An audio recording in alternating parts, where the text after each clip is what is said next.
I have a busted new build that we can apply to other legendaries and epics, and it is so powerful.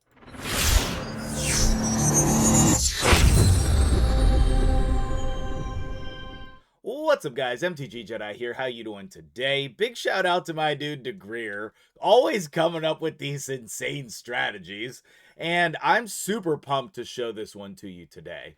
I've been very curious about this relic myself, and I just don't have one for me to test this, and he does, and I'm so excited about it. So let's jump right into the Mikage build. I want to show it to you. I want to give you some stats and information and stuff. And I'm going to tell you how you can apply that on other champions as well as just her, in case you want to use it in more than one place or you want to try it on somebody else other than her.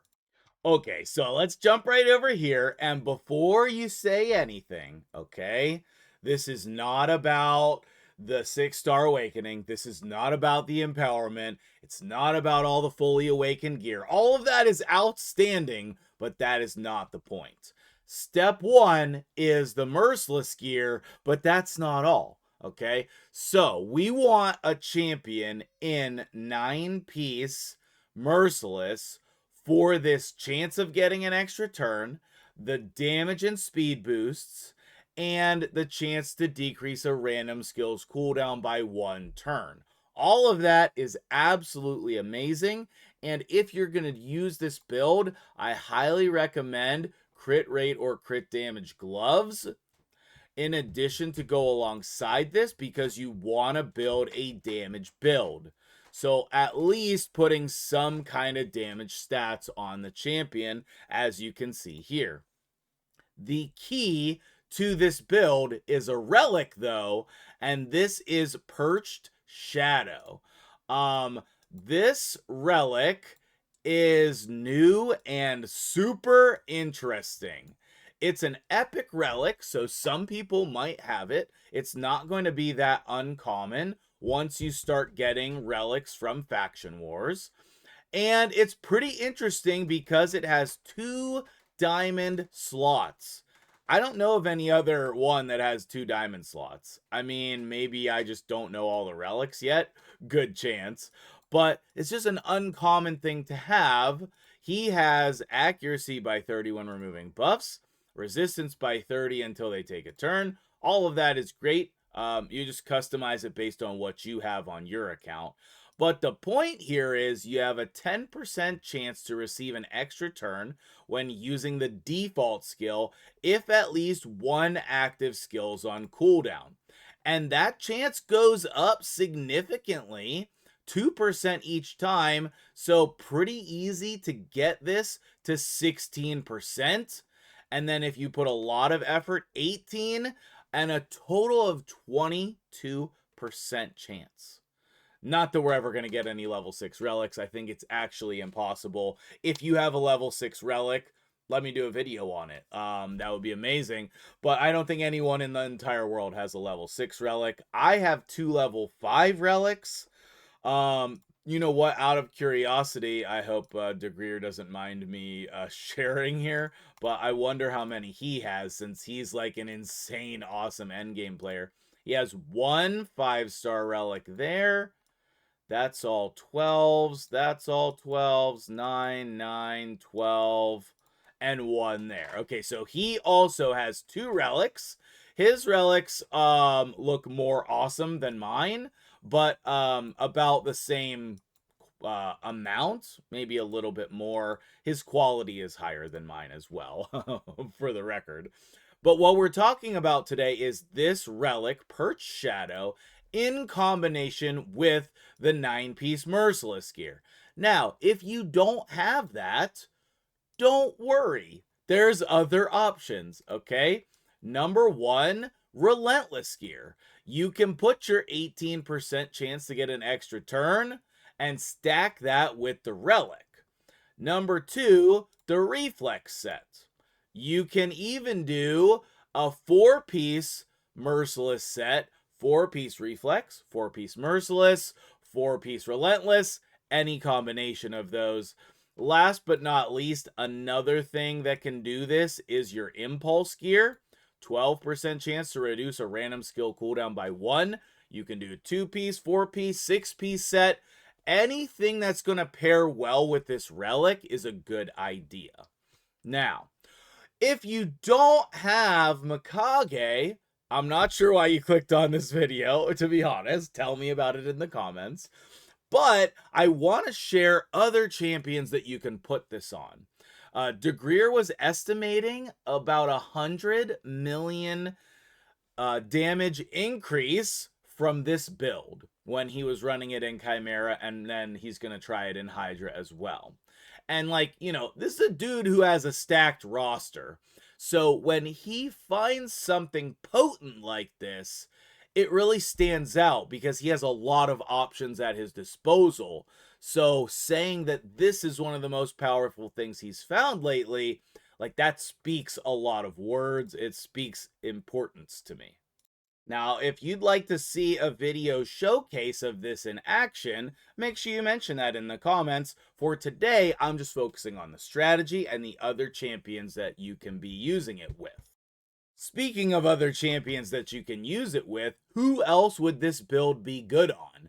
Basically, anyone that can get extra turns with themselves or highly benefits from getting extra turns.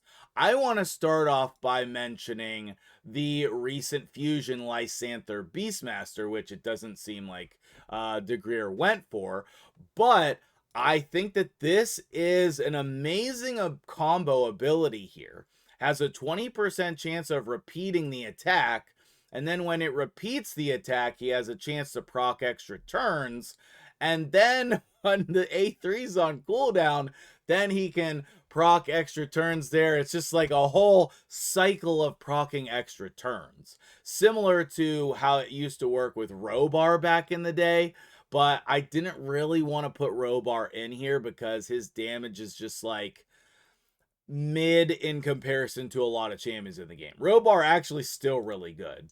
And then the thing that I like about this build on Lysanther is that if you want to use him as your Hex champion, he really needs to be going quickly in order to put the Hex and put it on multiple heads in Hydra or multiple champions, whatever the case might be, wherever you're using it. Or you need somebody to spread the debuff. But I really love this guy. I think that he is an underrated champion, and I think that this build would really suit him. Speaking of high elves, oh my goodness, Wallmaster seems so busted with this build. He's already good with extra turns because he gets an extra turn here. It's always on cooldown, and we want to be hitting this enemy max HP as much as possible. So let's say you don't have a Newt, you don't have your Marius yet, you're trying to do big damage in Hydra and Chimera.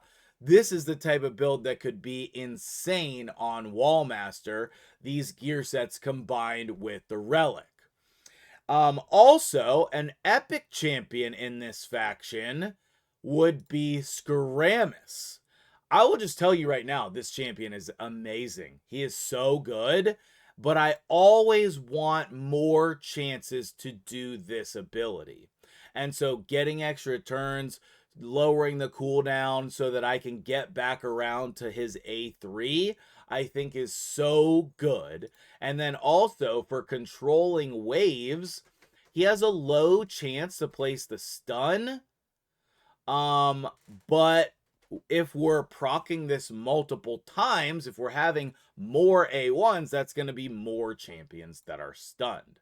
All three of those champions are excellent, and you can start to see that this gear set plus relic could be applied to tons of people. Moving right along, let's head over to Lizardman, because one of the champions that got buffed insanely was Skullord Vargal. Now his passive revives any Lizardman at the start of his turn, so that makes him just an auto reviver, insanely good for so many teams. But again here, we want to get back around to this provoke as often as possible so he can be our mischief tank and so he can keep the provoke up. But also, most importantly, he can get extra turns and repeat the skill a ton of times. And if you put like War Master or Giant Slayer on him, you can get a ton of procs and fill his turn meter a bunch. I think it'd be a really, really great combo. Let's head to barbarians next and come back to like the heart of this concept with the ally attack champion and talk about Farrakhan the Fat.